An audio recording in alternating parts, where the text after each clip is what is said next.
Hi, welcome to my beginners series. I'm going to be doing a beach scene with some rocks in here. I'm using a round number 10, a round number 6 and a number 2 rigger. I've got a small piece of Saunders Waterford rough paper. It's about 5 by 7 inches, but use what you have. I've also got a Cotman palette, which I'll link in the description. I use that for all of my beginners series. So I'm going to wet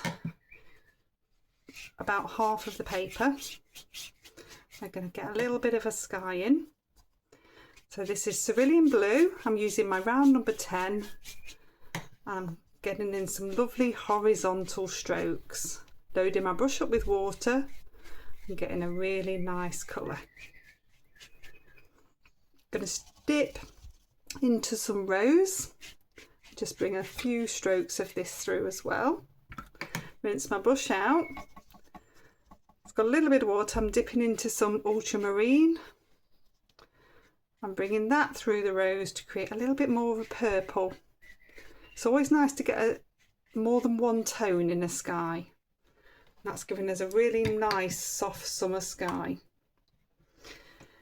Rinsing my brush off, dab back into the water.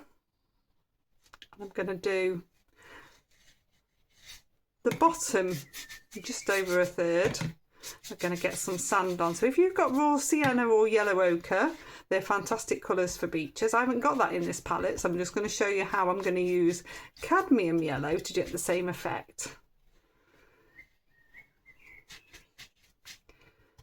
So I'm bringing this through. I'm still with my round number 10. I haven't dropped down yet. And then I've got some burnt umber here. And we're just going to pop this through with a little bit of shadow. I'm thinking about where my rocks might be. I'm popping in the dark so that I've got some shadow there. I'm going to swap down to my number 6 and just bring a little bit more of this burnt umber along the waterline. So that's going to give a sense of shadow on the waterline as well. Okay, I'm going to dry that one off. Okay, so that's nicely dry and we're going to get some water on the water. So my horizon line has gone a little bit jaggedy, so I'm going to try and neaten that up on the same paint. Now I'm going to leave a little bit dry towards the bottom, so that's going to create a little wave. So I've wet with my round number 10 and then I'm swapping down to my round number 6.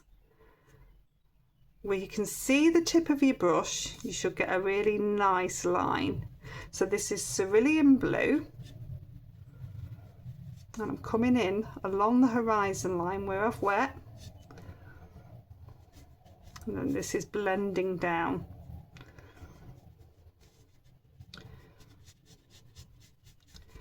So I'm doing little sort of horizontal strokes, coming down to a wave. I'm going to pick up a little bit of ultramarine blue,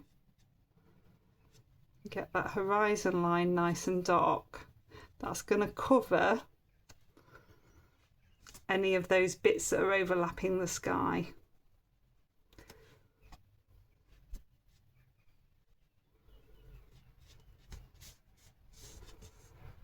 And you can just then, with the ultramarine blue, just dot little bits in,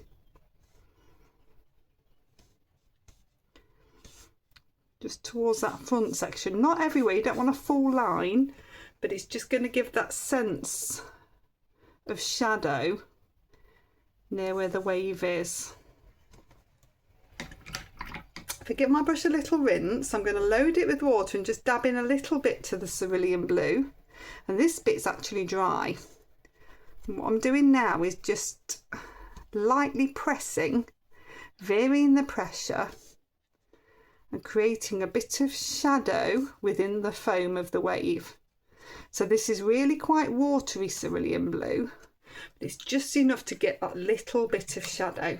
I'm going to dry that off. Okay, so that's nicely dry. If I pick up a little bit of the ultramarine blue with my round number 6, I can just do some horizontal lines onto the dry, and that's going to look like the waves coming in.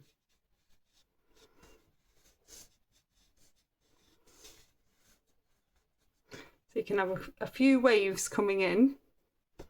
You don't want too many because it's only a little piece of paper.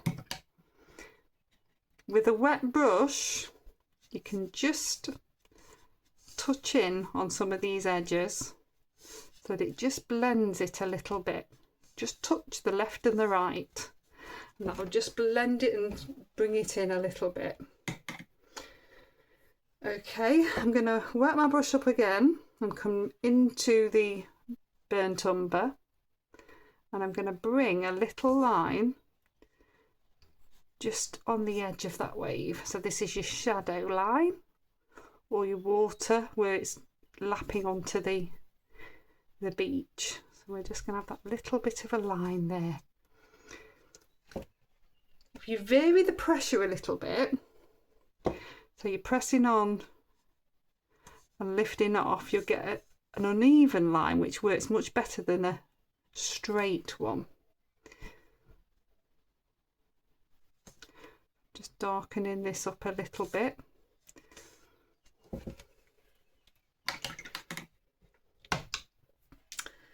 And then I'm going to look at rocks. So I have got here ivory black, Payne's grey woodwork as well. I'm going to pop in a rock here.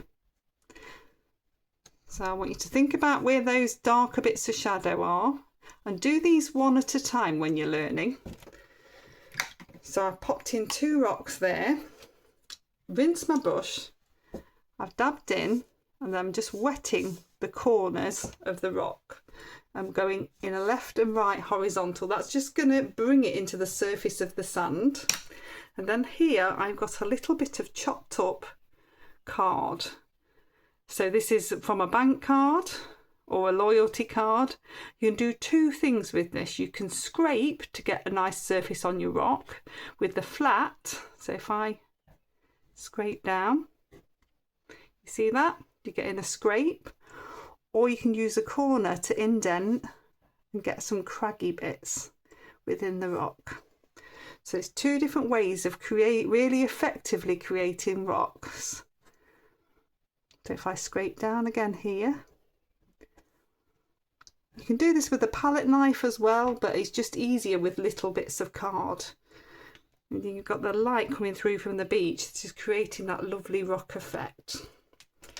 Okay, I'll dry that one off. Okay, that's dry, so I'm now going to overlap. So I've got a 3rd rock that's a bit bigger just in front. So if I come here, this is with the ivory black again, but you could use Payne's grey. Rinse my brush, load it with clean water.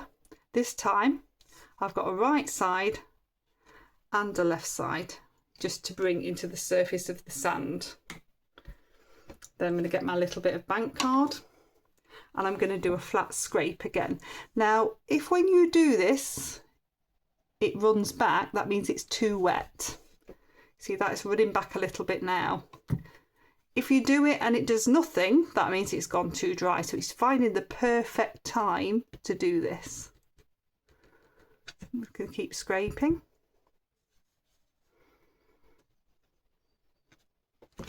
That's perfect. So that little bit there, that's going to become another bit here. So I'm going to bring that in so that it becomes part of the shadow. Okay, I shall dry that one off. So there we go, that's all finished. It's a really simple beach scene for you with a couple of techniques to practice. So you've got your wet in wet, where you're creating a graded sky. You've got the ripples and the creating of the foamy wave. You've got the different colours to create the tone on the beach. And then you've got the scraping, wet on dry with the rocks and the softening in. So I hope you've enjoyed it. Please do like, subscribe and share. I'll pop another video here for you and a playlist here. And please do look at my membership options. Thank you. See you next time.